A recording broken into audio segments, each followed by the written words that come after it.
Lunes po. Palain kayo ng Lord ngayong Holy Week. Pagnilayan natin ang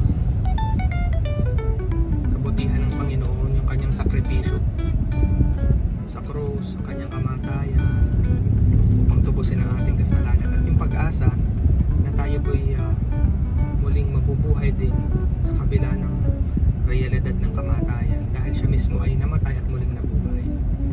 Sa kapangyarihan ng Diyos, lahat ng sumampalataya sa Kanya ay muling mabubuhay at magkakaroon ng buhay na walang hanggan.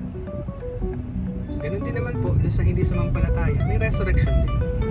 Pero instead of buhay na walang hanggan, they shall experience eternal damnation or punishment. So believe in the Lord Jesus Christ.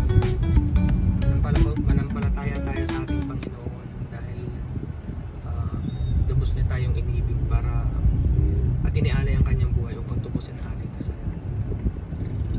God bless you all.